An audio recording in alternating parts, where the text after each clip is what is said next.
a última conferência do Retiro, quarta e última conferência. Até agora tivemos 3 conferências, 2 com meditação e a instrução do meio-dia, que foi uma instrução sem meditação.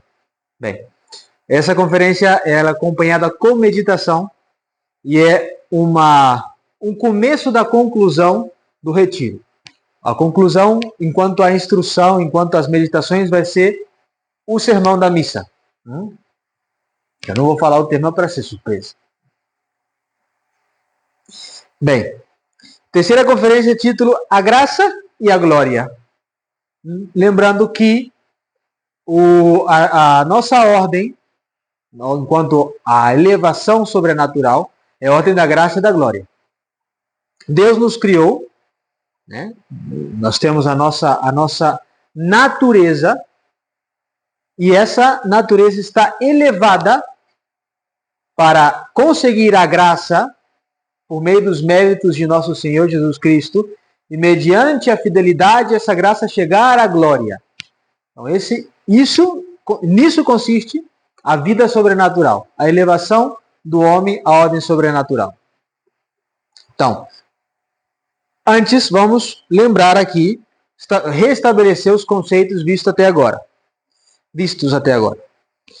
O homem foi criado para conhecer, amar e servir a Deus e gozar da sua felicidade eterna.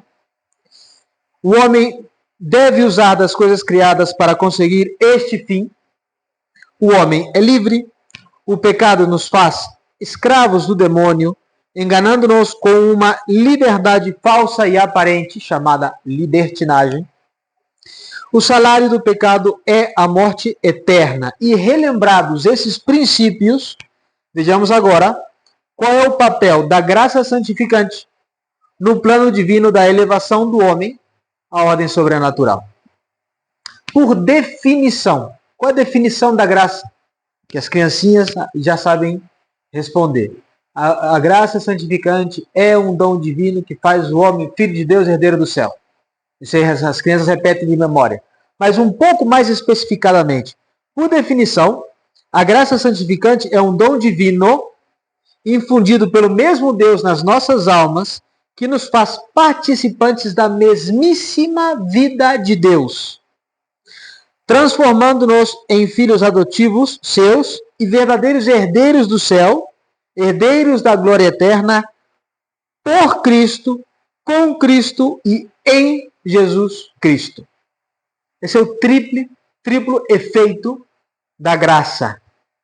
Fazemos participantes da vida divina, filhos adotivos de Deus e herdeiros da glória eterna.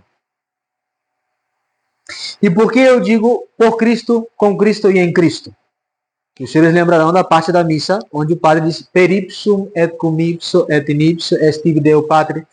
Por Cristo, com Cristo e em Cristo, seja dada a glória a Deus Pai e unidade do Espírito Santo por todos os séculos dos séculos. Amém. Por Cristo, porque Ele nos redime. Ele conseguiu a nossa salvação. Por meio dele conseguimos a graça. E somente por Cristo por meio dele, conseguimos viver a vida de santidade. Com Cristo, porque devemos participar como verdadeiros colaboradores da nossa própria santificação. Porque Deus que nos criou sem nós, não nos salvará sem nós. Frase de Santo Agostinho. Deus não necessitou de ajuda para criar-nos, mas Ele quer, não é que Ele necessita, Ele quer a nossa ajuda para a nossa própria salvação. E nós não ajudamos a Deus com isso, ajudamos a nós mesmos. Isso quis dizer São Paulo, na carta aos Colossenses, capítulo 1, versículo 24, onde diz: eu agrego no meu corpo que falta na paixão de Cristo. E nosso Senhor também já tinha dito: quem queira seguir-me, tome sua cruz e venha. Não é meramente crer.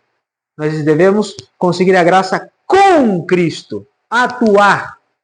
A carta de São Tiago é clara, é patente. A fé sem obras é uma fé morta. E em Cristo, porque a graça santificante nos incorpora a nosso Senhor Jesus Cristo, nos transforma em membros vivos do seu corpo místico, que é a Igreja Católica Apostólica Romana. Então, a graça santificante nos faz viver a vida sobrenatural por Cristo, porque Ele nos concede a graça. Com Cristo, porque mediante a graça nós conseguimos atuar a vida sobrenatural, com graça sobre graça sobre graça.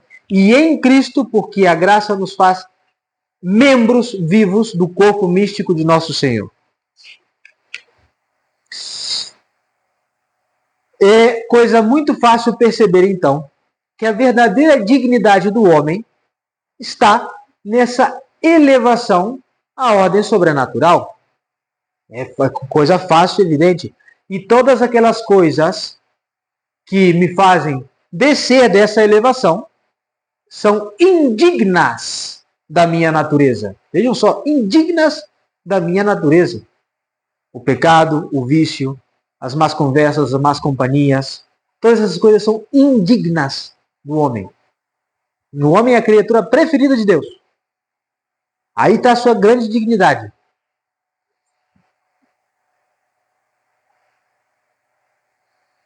Essa mesma graça atua em cada um de nós, vivificando com vida divina as potências da vida humana, ou seja, dando os meios necessários para cumprir a missão encomendada a cada um de nós.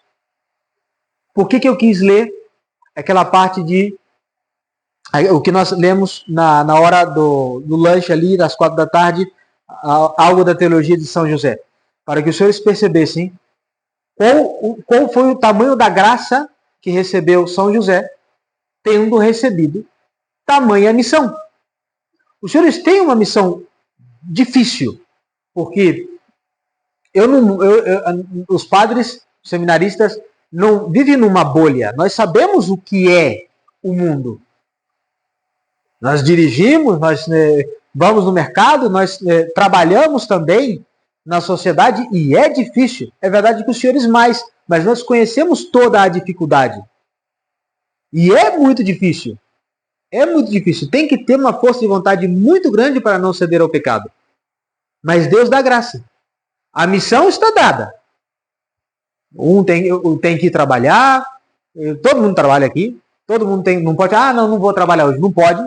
Tem que ir. Então, aguentar ocasiões que são inevitáveis. Inevitáveis. Mas Deus dá a graça para que os senhores possam conseguir cumprir essa missão e, além disso, se santificar fazendo isso.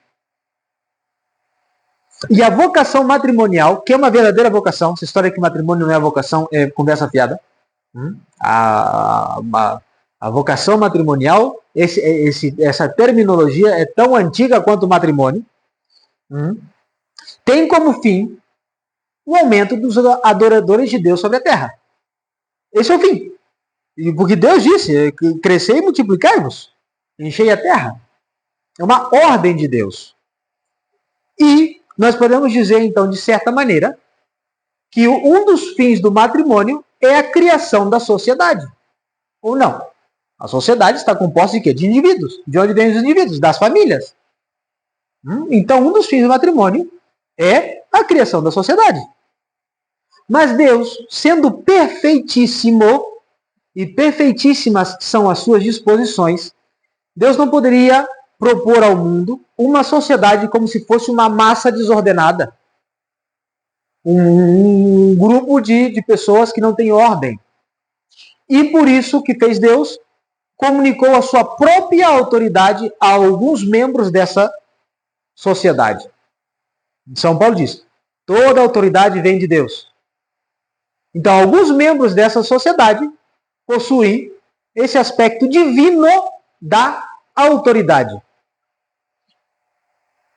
E os senhores estão chamados a representar a Deus, enquanto autoridades, dentro de casa.